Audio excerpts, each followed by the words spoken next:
commentaries. Don't miss what the world is watching. Monday Night Raw, June 27th. It's in the books.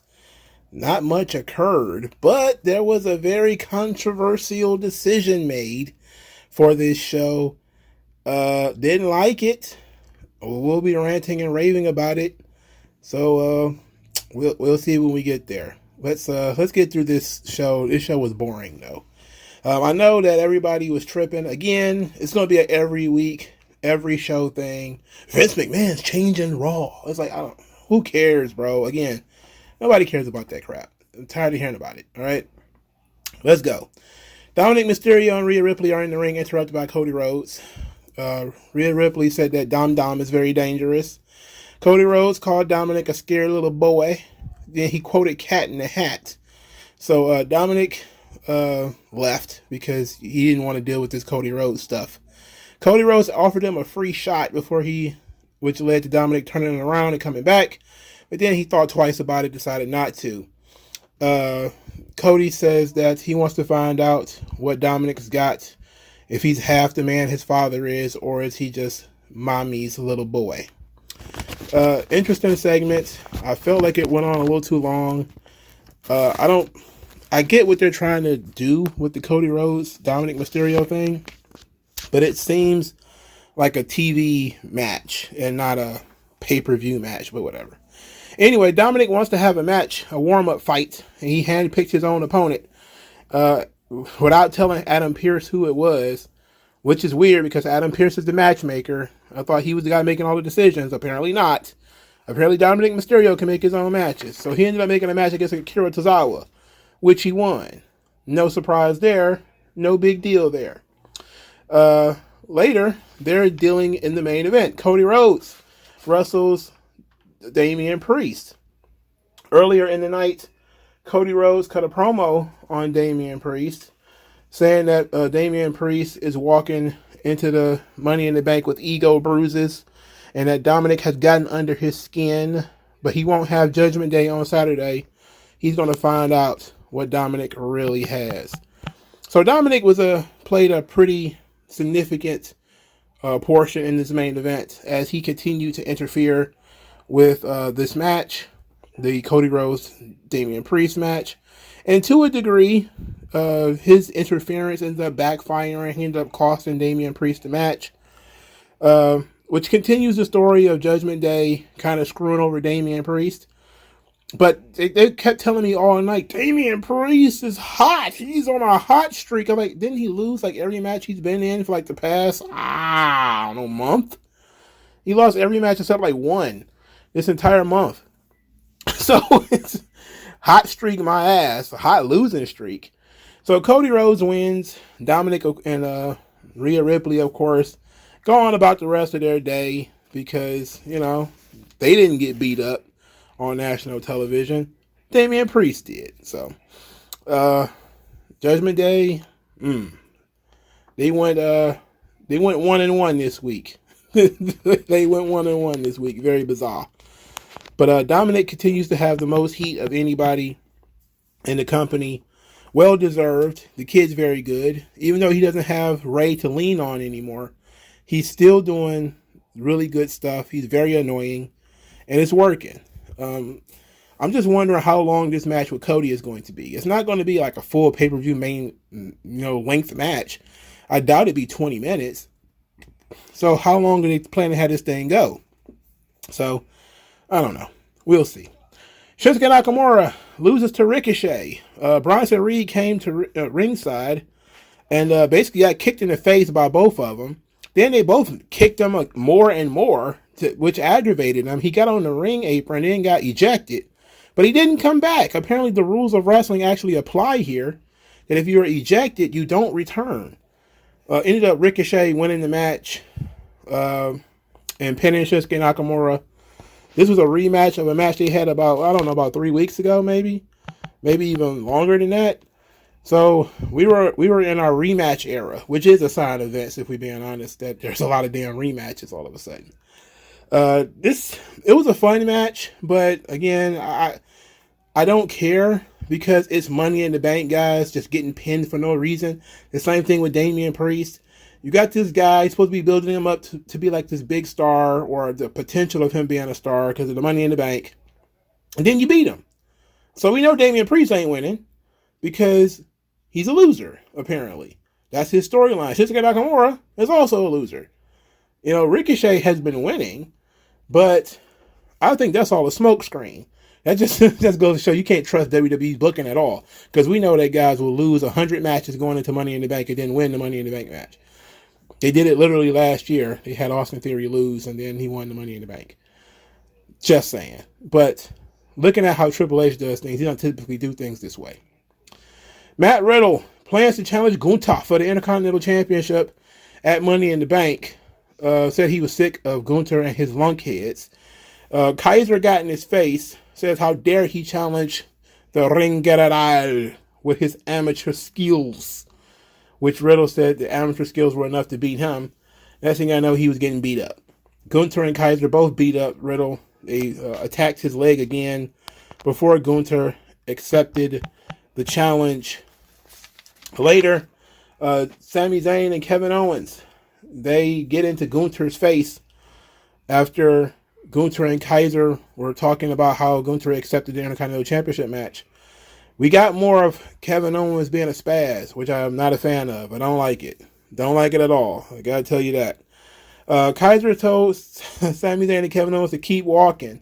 And they're like, oh, you don't like it when people interrupt you, do you? I'm like, oh my God, they're so petty. They're big children now. It's like being in a kindergarten. This is awful. They argue because Sami Zayn cares about Matt Riddle. Kevin Owens really didn't, but was told that he cares because Sami Zayn cares. So he cares too.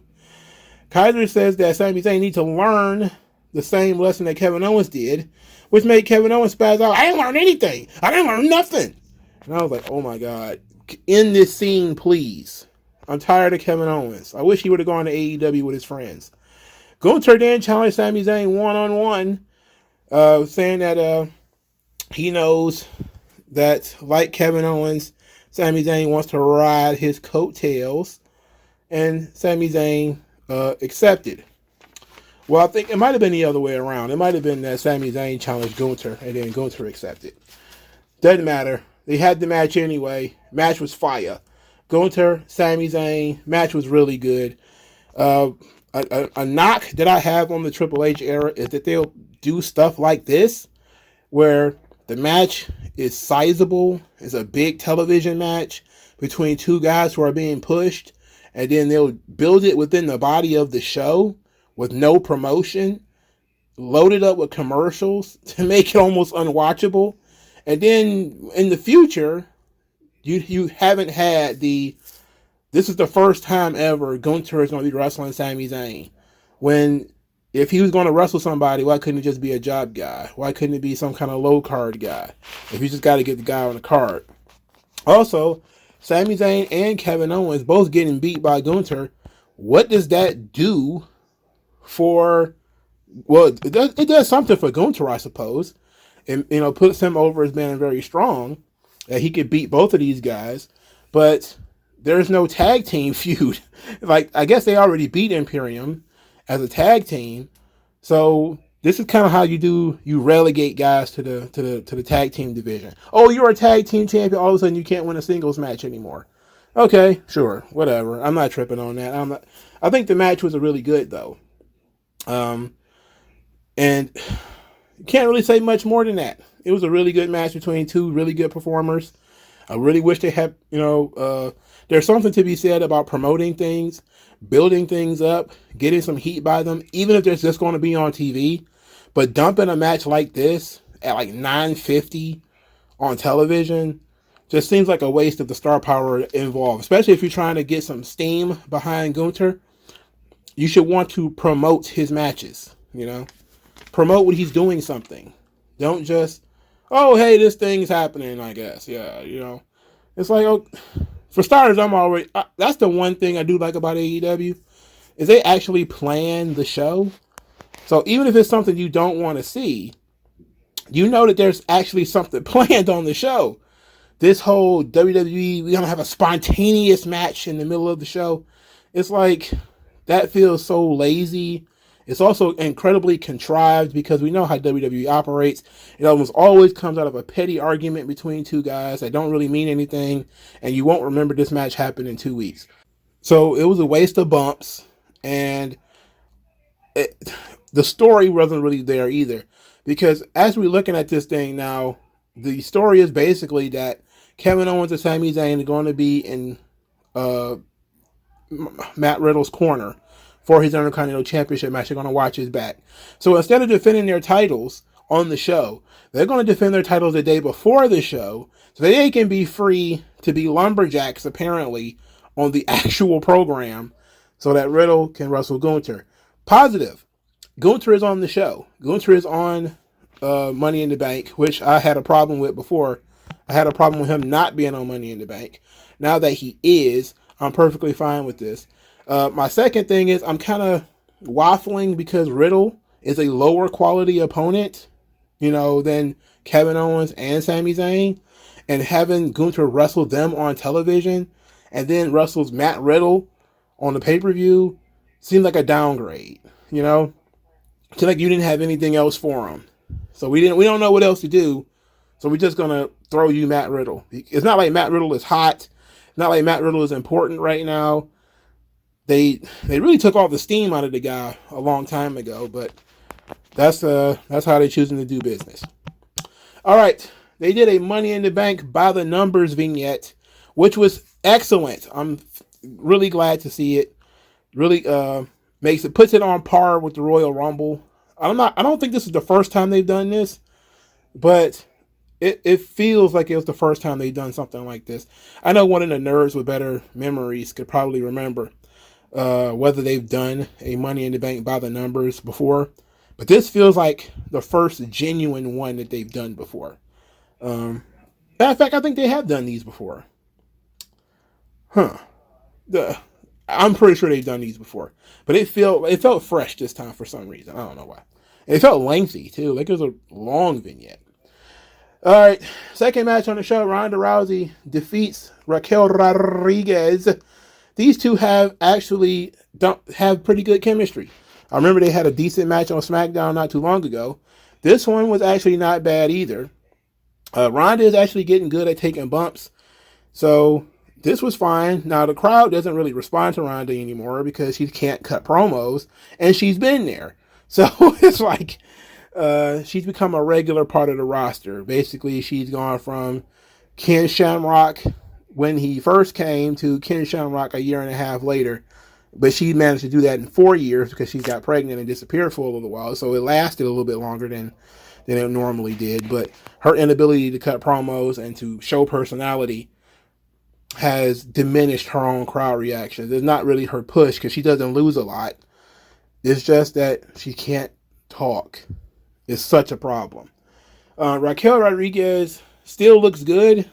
I don't understand why she's still in this tag team thing. I said this before on SmackDown. Not entirely sure why that's happening. But Liv Morgan was out there. She dived on Shayna Baszler when the time came for her to dynamo Shayna Baszler.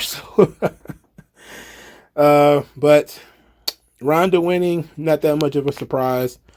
But they're doing a really good job with these two. They have decent chemistry. Finn Balor. So Finn Balor cuts a tremendous backstage promo. It's a vignette, more likely, where he's talking about the 7 years and his bitterness and all this sort of stuff.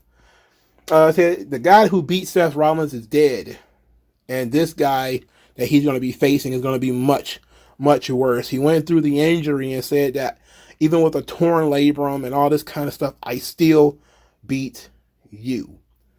Then tells Seth that it wasn't even the problem that he got injured. It was the next night when he was at his lowest points, when he was down and out and he was hurt and he had to give up something that he had worked his entire career for, his entire life for. Seth Rollins came out and laughed in his face. And he says that Seth made him bitter. And now that bitterness is all he's got. And all he wants now is vengeance and the world championship. And that is going to be a bitter pill for Seth Rollins to swallow. I thought this was fantastic. Really, really good. Great use of in-universe story. This is something that I can say is pretty unique to the Triple H era. I know Vince, for some reason, pretends that things that happened a long time ago didn't really happen. They don't want you to have a long memory, but long memory actually brings people more into the product, especially when the product is so contained, like WWE. You don't have to follow multiple promotions. If you've been watching WWE since 2013 or whatever, you know that all of this occurred, and you know this is an opportunity for Finn Balor to finally get his revenge. You know the meaning behind it. You don't need to be super old. You don't have to, go on YouTube and check it out, because really the only important part you need to know about this feud is that they wrestled at SummerSlam for the Universal title. Seth Rollins threw Finn Balor against the barricade, tore his his bicep. Balor won anyway, but had to cough up the title. And for a while, the story was that Finn Balor couldn't get a rematch. He never got his rematch. And then ultimately he did get a rematch, and God took the turnbuckles down. I don't know why, the Archangel Michael or the cherubs or whatever appeared out of nowhere and took down the top rope on Finn Balor and cost him that match. We'll never know. It was divine intervention. We shall never know. But this was legitimate. This was pretty good. Because Seth Rollins is now the world champion. And Finn Balor is highly motivated to get that title from him. Highly motivated. Not just, this is going to be a big match for me. This is Finn Balor has been plotting on this. Like he's enraged. And I like that. This is very good. Miserable Finn Balor is very good. I'm going to get you sacked.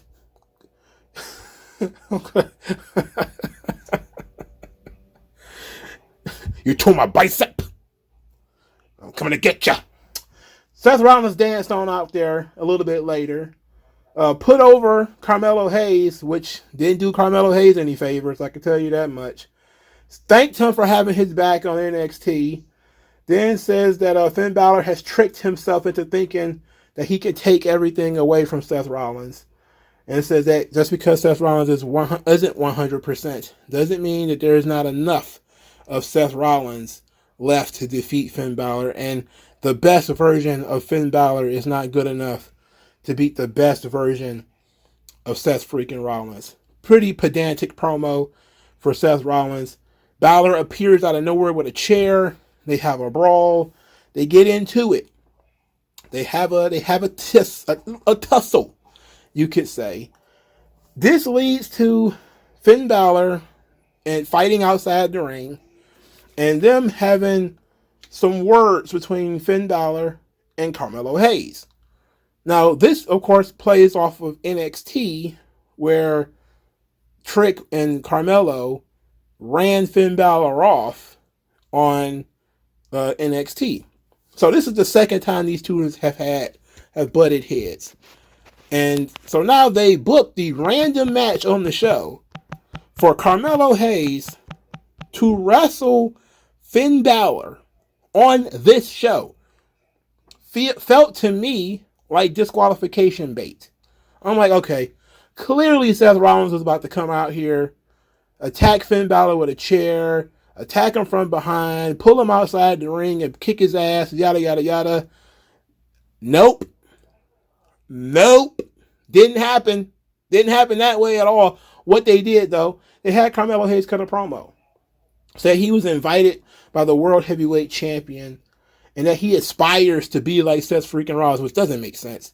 Doesn't fit Carmelo Hayes' character for him to aspire to be like Seth Rollins or anything like that. That sounds like verbiage that was fed to him. Then he says that if he ends up going out, he's going to go out in a blaze of glory, which also doesn't sound like him, because Carmelo Hayes is super confident as a character. He shouldn't even be thinking about losing. And he should, in a way, have an attitude about Finn Balor thinking that he could beat him or that he's on his level or whatever. But they came across with Carmelo Hayes being a little humble here and it says that you got to take shots to make shots, which is, that makes sense. But it kind of gave me the idea that something could possibly go wrong here. But still, I'm like, okay, clearly this is disqualification bait. Nope, disqualification bait, clearly.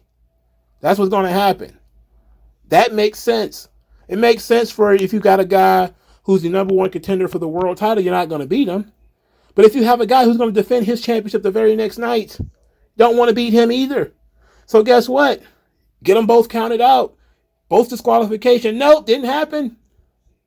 They did the worst thing that they could possibly do.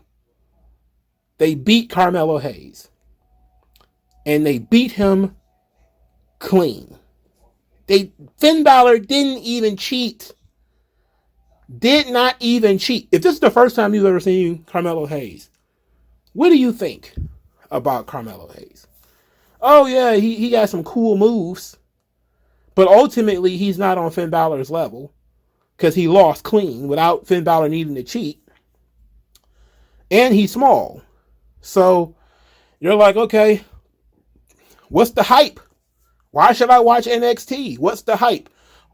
For starters, he's wrestling Baron Corbin. So I already am not incentivized to watch that.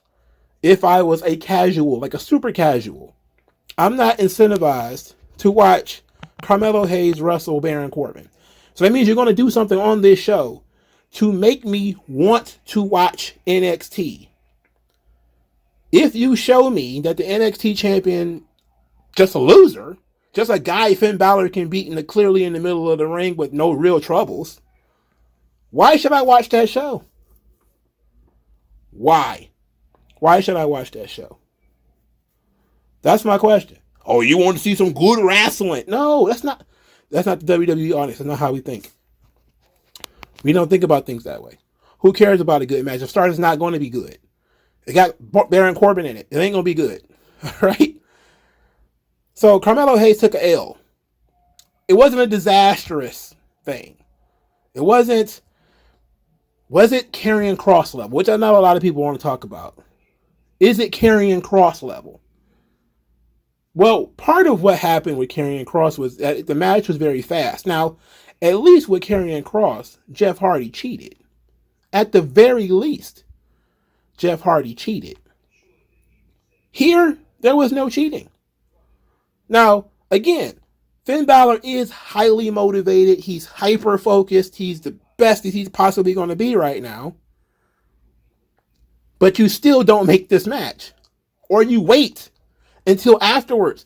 If Finn Balor had beaten Carmelo Hayes, let's say, not this week on Raw, but maybe next week, after he's already beaten Baron Corbin, after Finn Balor has already failed to win the title from Seth Rollins, okay, then at some point you could say, well, this is Finn Balor getting his groove back, and then maybe Carmelo Hayes is going to defend the title against him. But you can still do that. Theoretically, you could still say, well, Finn Balor is going to wrestle Carmelo Hayes for the NXT Championship. But you still don't do this. Again, I'm not tripping, like I'm not screaming and yelling and hollering about it, because it happened to Charlotte. Charlotte lost her first match on the main roster. A lot of people saw it. They spazzed out about it. Ended up not being that big of a deal. I think sometimes people get conditioned to overreact to wins and losses. At the same time, though, I do believe this was a bad decision, because this match was completely unnecessary. You didn't need to do this. Unless Carmelo Hayes is getting punished for something, or unless you're going to use this as a storyline on NXT where he walks in, he's injured and beat up, and Baron Corbin spends the rest of the night making fun of him and all this kind of stuff. But Baron Corbin being a bounce back match, a rebound match, still doesn't do Carmelo Hayes any good, because we've already seen that Finn Balor beat him. So why? And it's the crazy thing is Carmelo Hayes hasn't lost a match in a long time either. So the first time he loses is in his Raw debut. That really does a lot of damage to his character. you know, as the guy who don't miss, you know, this big superstar, athletic, you know. I don't know what the hell they're doing. I don't believe that we're going to be able to put this one on Vince's desk, but let's do it anyway. You know, because I know a lot of people out there are going to be like, oh, Carmelo Hayes is a Triple H guy, which, you know, is not really the case. You know, he's more of a WWE guy. Everybody seems to like him. But this was a bad decision. This was a terrible decision. But at the same time, look at the flip side. The flip side is sometimes they'll bring in the NXT champion with so much momentum that you really can't go anywhere with them. Kevin Owens was that kind of guy. They brought Kevin Owens in. He was the NXT champion. He beat John Cena. And then went in a lurch for years. Intercontinental champion, just kind of floating around. No real plan, no real anything. Until Triple H took power one time and gave him the Universal belt. And that ended up being a disaster too that nobody remembers. With the exception of that small amount of time when he was feuding with Jericho. Which, you know, everybody talks a lot about. Paige was another one. She came fresh off of NXT. Won the women's Divas title or whatever. Then proceeded to do nothing. You know, nothing much. So you can come in and give people immediate pushes. And then it'll stall. Or you could do the opposite. You come in and you humble them. And then you build them up. But neither one is really optimal. You know? My only hope is that this thing has some kind of plan attached to it. And I'm guessing, just guessing, because I'm pretty sure NXT is about to have Great American Bash soon, because they've been having Great American Bash for the last couple of years. And they're probably going to have it in July at some point. That it's going to end up being Finn Balor and Carmelo Hayes, and Carmelo Hayes is going to get his win back. That's going to be my only saving grace, is I believe that's what's actually going to happen. Same time, though, I still don't think you even booked this match, let alone do what you did. To me, you only get one opportunity to make a first impression. Yes, a lot of people are not going to remember this, especially if he's not being called up anytime soon. He might not get called up till next year. But you're talking about drawing money tomorrow. Talking about drawing ratings tomorrow. And who knows what kind of ratings you may have just damaged by having this guy lose on TV today. Now, it was already going to go down because Seth Rollins was on there last week. But who knows? It may be a bigger drop now because people may say, well, I don't have no interest in seeing that match then. You know? Now, I'm pretty sure there's some people like me, maybe some of the people listening to this, that short of shooting Carmelo Hayes with a laser, you're probably going to watch NXT anyway. So for the hardest of the hardcores, this won't matter. But for the casuals, who I'm always thinking about, because that's where the money is, how many of those people do you think you turned away by having Carmelo Hayes lose? I'm just saying. Just saying. All right. Ciampa, Tommaso Ciampa, he's backstage. He's cut a promo saying that when he was injured out with hip surgery, 9 months, the Miz never contacted him once, and it gave him a lot of time to think, gave him some clarity, figure out who his friends are, who's supporting him, who it doesn't. And he found out who he was and says, why am I wearing a lime green vest hanging out with the Miz anyway? You know, crazy that, you know, Vince McMahon's fingerprints is all over this, and this was Vince McMahon's idea for Tommaso Ciampa to be teamed up with the Miz. And also to change Tommaso Ciampa's theme song, which he now has back. He has back his original NXT theme song. So he is about to wrestle the Miz again. And I'm like, okay, well, maybe Vince is in charge, because now we're back in rematch territory. We've already seen this. We just saw this match last week. But the Miz attacks Ciampa, beats the shit out of him, and for the first time in forever, the Miz looks like he is absolutely a tough guy. You know, like he beat the shit out of Ciampa. Like throwing him all against the barricade, skull crusher finale on the floor. attacked his hip, attacked his knee. I was like, oh my God, don't piss off Miz. don't piss off Miz. It felt like it would have been a perfect thing for the Miz to introduce a new heavy, somebody else who would do this damage on his behalf. But having the Miz do it himself was interesting. That was an interesting decision, especially considering we don't consider the Miz to be a tough guy. Even though this is backfighting, the Miz is the kind of guy who could fuck up a backfight. He'll attack you from behind and then manage to lose the fight anyway. But to have something like this happen, very interesting. So I'm wondering where they're going with this. Now, a lot of people are always so perturbed when people have to do things with the Miz without realizing that Miz is a good gatekeeper because he has so much tenure, and because he's a good promo, that working with him, and either as his partner or as his opponent, actually does do wonders for people. It's helped people tremendously.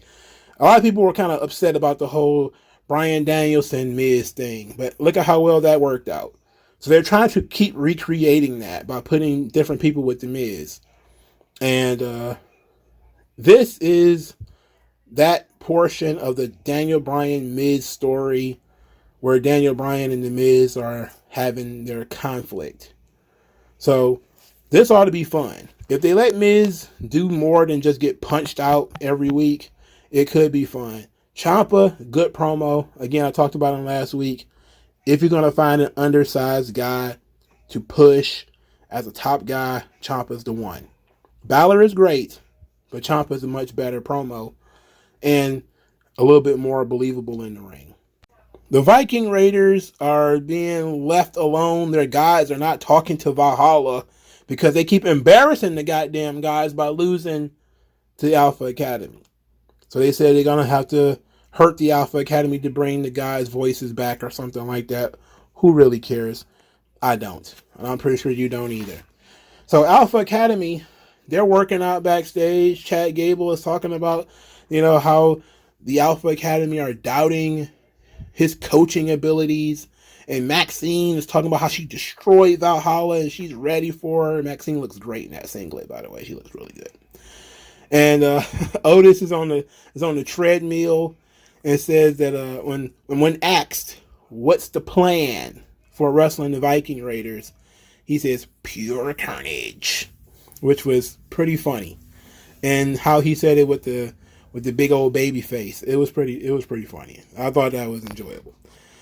Still not a fan of this feud, and I don't know if it's going to be a trios match or a 6-man tag, or if it's going to be a tag team match. But they need to end this Alpha Academy Viking Raiders thing. It's got to end. We got to be near the end of this thing by now, right? Oof. That sucks. All right, so they did this Money in the Bank Summit where all the women who are going to be in the Money in the Bank match were in the ring at the same time. Just about everybody got an opportunity to talk and put over their story. Zelina Vega got most of the promo time here. She was also carrying a house shoe. And I'm like, why is she just carrying house shoes? Like, why is she just whipping out house shoes on people? I don't get it. Like, that's something moms do. As far as I know, she ain't got no kids. Anyway, she really cut down Bayley and Io, which I thought was good. She said if you want to hear from you, she'll put some quarters in your begging bowl. I thought that was pretty funny. Bayley and Io, they boiled it down to let the best woman win, even though Bayley was doing all that talking about how she was going to win. Zoe Stark didn't really have much to say. She got called a groupie by Zelina Vega, which I thought was funny. Then Trish Stratus got the microphone. Trish Stratus got the microphone and she immediately called everybody little girls and that she's a real woman and that they needed her to raise the stock of this match and that everybody should be thanking her. Then she, of course, singled out Becky Lynch and said, is Becky Lynch man enough or woman enough or whatever to say thank you, Trish? Brawl was on at that point because Becky Lynch punched Trish Stratus in the face and the fight began. At that point, after Becky Lynch beat up everybody and everybody beat up everybody and rolled away, Becky Lynch climbed the ladder to retrieve the woman's briefcase and showed it off to the audience, which is a surefire way of telling people you're not going to win. I don't want to win the last time somebody held up the briefcase and was the actual winner of the match. I don't know when the last time that was going to happen. But this was a pretty pedestrian segment. They do these all the time. I didn't feel anything special about it. Then nothing really major came out of it, except the fact that Zelina Vega is probably the best promo in this match. Like, she's legitimately one of the best talkers. She's very small, though. Again, very, very small. Very small lady. I still think that it's between Zelina and Io as the winners. They're teasing Becky hard, though. So Becky is backstage. She runs into Rhea Ripley. Rhea Ripley says that if you win the Money in the Bank, you better not cash it in on me, because if you do, it's going to be the last thing you ever did. So then Becky Lynch gives her a little bit of a history lesson. Says that when she was the women's champion, she was defending that title all the time, and it was the main events. But since Rhea has it, it's been a side piece. And then she said that she's going to win the Money in the Bank and tease her with it just to see her squirm. And it's a nice tease with Becky Lynch and Rhea Ripley, but Becky Lynch does not need to win the Money in the Bank. We don't need that. We don't need that. I'll say again, we don't need Becky Lynch to win. I do believe you're probably better off with one of the other girls. Now, if you want to have Becky Lynch win, that's an indictment on the other girls, I think. But I can understand going with Becky. But I think Becky and Rhea sells itself. I don't think you need the Money in the Bank gimmick for that. I think the Money in the Bank gimmick will actually ruin that match. Unless, Becky calls her shot like 2 weeks in advance, a month in advance, or whatever. It would kind of ruin this match. So I would give it to one of the smaller women, and then probably have one of them jump over to SmackDown and hope maybe get that belt. If that's what they're going to do. Which I don't know if they'll do that. Because they did mention in the By the Number segment that 100% of the women who have won Money in the Bank have won the championship. And I'm thinking it's about time for a woman to fail her cashing in. Like, is this year going to be the year where somebody wins Money in the Bank and fails to cash in? Now, it would actually demolish a Zelina Vega or an Io if they were to win Money in the Bank and then not win the title. But with the women's championships, they have been more willing to take chances in terms of who can win. Again, they gave it to Nikki Cross. They gave it to Liv Morgan. They play it safe with the men sometimes. Sometimes they play it too safe. Here, they typically are going to end up taking another risk, which is why I think one of these small women are going to end up with it. It may end up taking the belt from like Asuka or something like that on the episode of SmackDown. So, Asuka or Charlotte, whoever. All right. However they're going to do that. Still, I don't know, man. I'll do the Money in the Bank preview. I'll do it for the live stream. Because I still haven't figured out who I'm solidly behind Io, but there's enough Zelina Vega there where I'm kind of like, I could see it being Zelina. Okay. Last thing we got here is Natalya. Natalya has said her biggest battle is mental. She's not giving up, but this is the battle of her lifetime. She challenged Rhea Ripley again and said that nobody can erase her legacy or what she's done. And I wish we could. I wish we could have a big old eraser. If God was Jack Kirby, that he could just erase Natalya and we can all be done with it. That would be great. That would be excellent. That would save a lot of us a lot of time, and then maybe give TJ the opportunity to actually have children with somebody. The man is missing out on life. What's the point of getting married? You're not going to have any kids. You could end up a kitten dad. Is that what you saw for yourself, TJ, when you were, young and up and coming, thinking about laying up with the love of your life? You thought you was going to be surrounded by cats for 30 years with no children of your own? Is that what you envisioned for yourself? I don't think so. I don't think so. I think you probably thought you were going to at least have 1 or 2 kids. Most people think about that. I don't think you woke up one day and just decided, cover me in cat hair. Litter boxes all over the place. I'm pretty sure you don't want that. But you look at what you're stuck with. Look at what you foisted upon us because you can't stand up and say that it's time. It's time, Natty, to take out the fake boobs and let the real boobs grow with some milk and sit her ass at home for like a year or 2. And then maybe she might change her mind and decide, hey, you know what? Don't want to come back. At that point, you'll be my favorite wrestler, and I will watch every TJ match that ever happened on Main Event and give them 5-star reviews and everything. But you got to get rid of Natalya. I will do anything for you to prevent this Natalya Rhea Ripley thing from next week. Please prevent this. We don't need this. We don't want it. Don't want it at all. All right.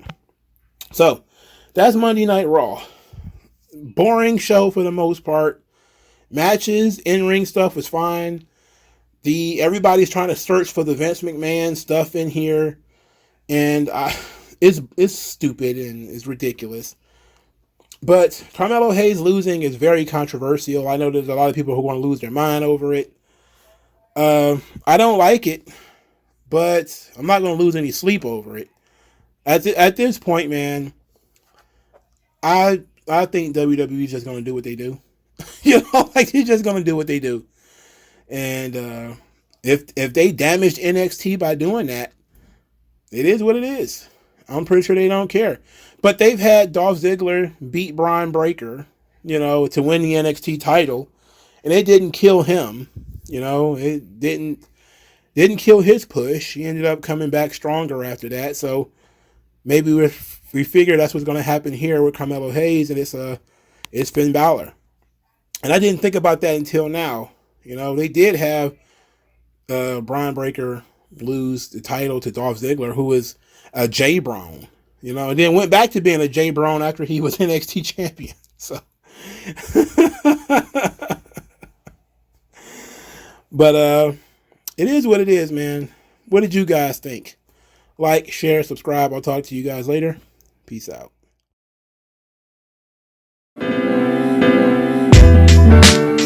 Tell me what's worse than learning all that you led to believe was all horse crap.